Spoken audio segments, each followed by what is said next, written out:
Today is all about bringing people together and getting people to connect. If you've ever seen Dave present, you know that when he gets on stage, he brings it. I mean, a guy that travels with a boombox, he's got to be the guy that brings it. Being in the room with Dave, I've just seen him impact so many different types of people in a similar way that he's impacted me. So, the first step is just to show up. The people that are successful are people that are able to connect with one another.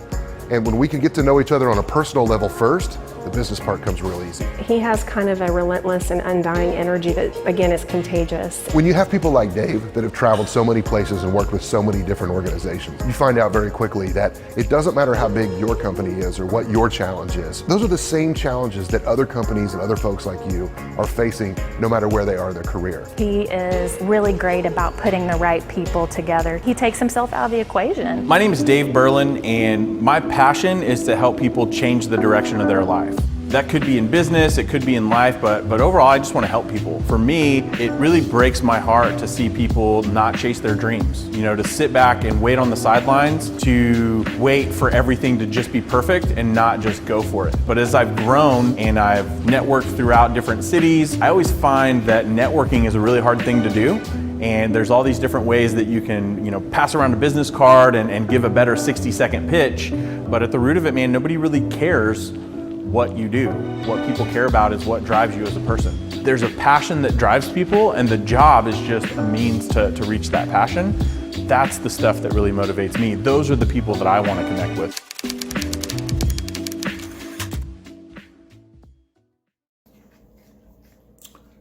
My name's Dave Berlin, and when somebody asked me, what does freedom and justice, what do those words mean to you?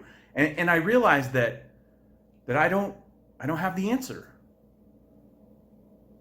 I mean, I certainly have an answer, and it's my answer, and it's probably built on my beliefs and growing up in the Midwest. And I'm sure those definitions and meanings changed as I became a United States Marine. But on a day like today, who am I to have that answer? And even if it is an answer, it's not necessarily a solution. And as I've built so much of my time and energy around building relationships with people, I know that somewhere in all of the answers for this, it is through other people and working together. But we can't work together. We can't build those relationships until we start to rebuild the relationship with who we are and what we believe about ourselves. And once we do that, and we pay attention, then we can find people that believe what we believe in, and together that's how we work towards the solution. But what I've noticed is that people started showing up with their answers and started showing up with their opinions. And what's great about that is that we have the right to do so. But what was challenging is that when people started to tell me what I'm supposed to believe, and when I'm right and when I'm wrong and what I have to do, and if I don't do this is what that means. That's the opposite. That's the opposite of freedom. That's the opposite. We're going away from justice.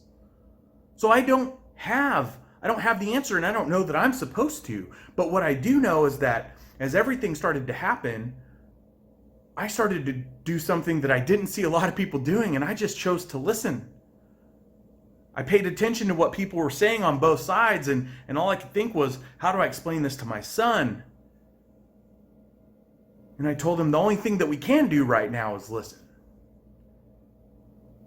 And as I looked and started to question everything that I've believed about building relationships and making more authentic connections, and I created principles like show up and serve and share their message,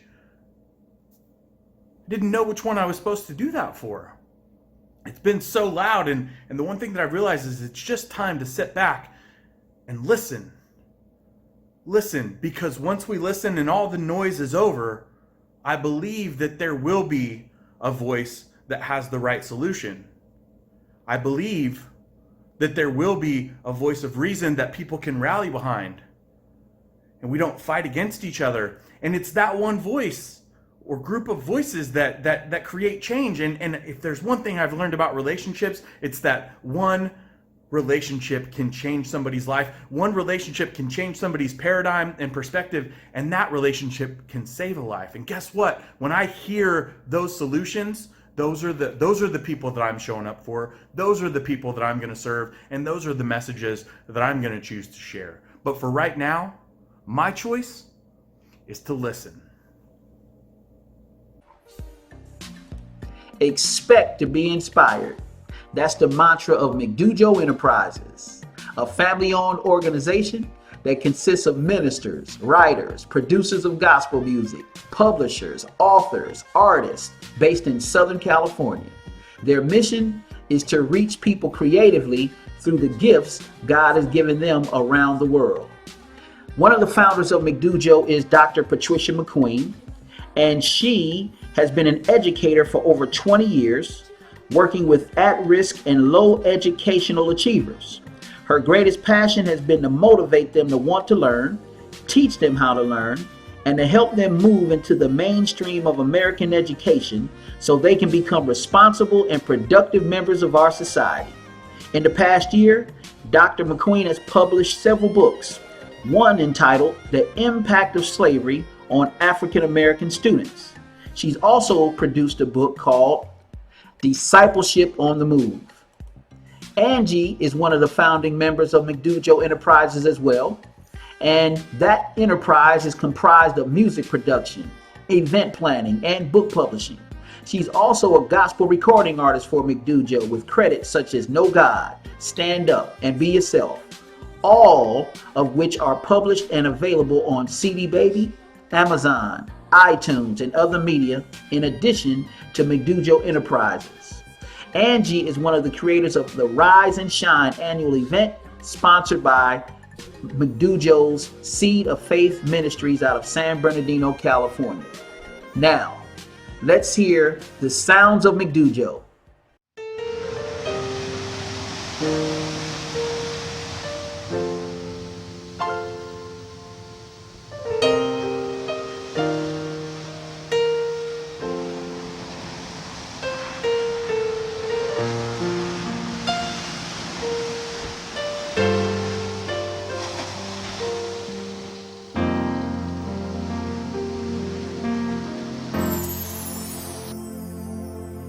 When daily life has got you down, it all seems like a merry-go-round, and there's no purpose to your living, then you don't know the life Christ is giving. If you'll just look behind the rainbow, there's a promise of forbearance. Oh, look at the rock in the wilderness. There's a promise of love, and it can be yours. It can be yours if you'll open up your heart. Open your heart. Let His love shine in. Let His love shine in, and He'll give you a new start.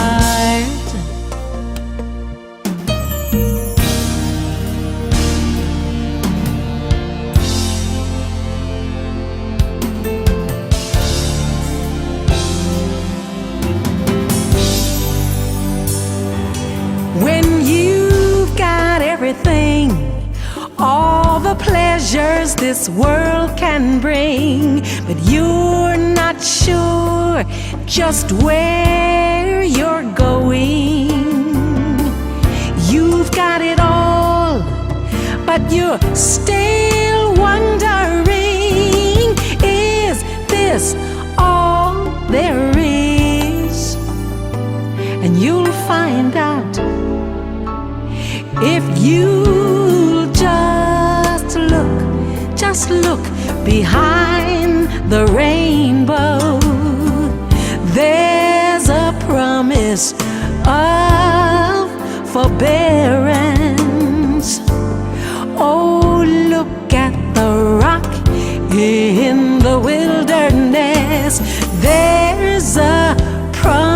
promise of love, and it can be yours, all yours, if you'll open up your heart. Open your heart. Let His love shine in, let His love shine in, and He'll give you a new start.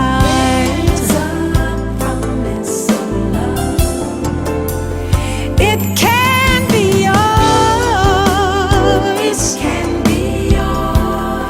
if you'll open up your heart. Open your heart. Let His love shine in. Let His love shine in, and He'll give you a new start.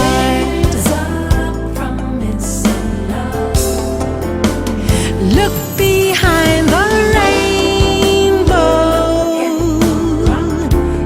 and He'll give you a new start.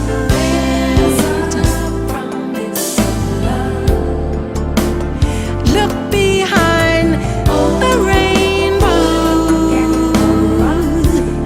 and He'll give you a new start.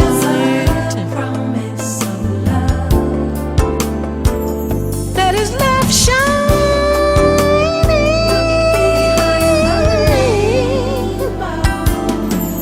He'll give you a new start.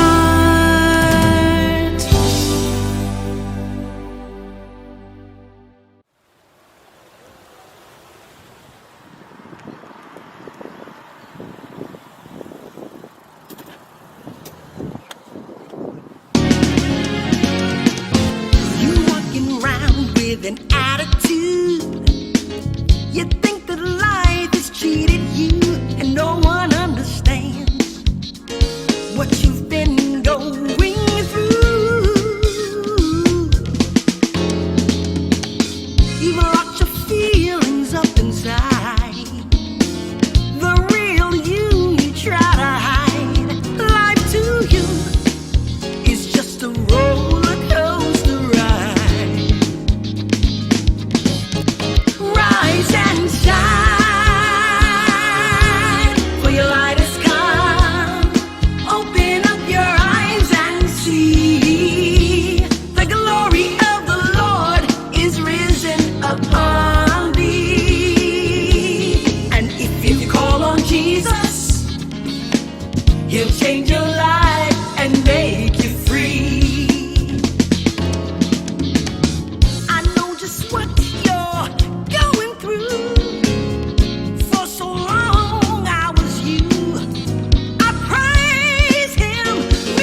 Hello, I'm Dr. Curtis Dodson, and I'm going to be speaking briefly about what does Juneteenth mean, Juneteenth present. What does it mean to us? It means that we must remember that we have not gotten this far as a people by ourselves, but because of the sacrifices and the painful, inhumane treatment and the injustices that our forefathers endured, that we might have a day such as we live in today.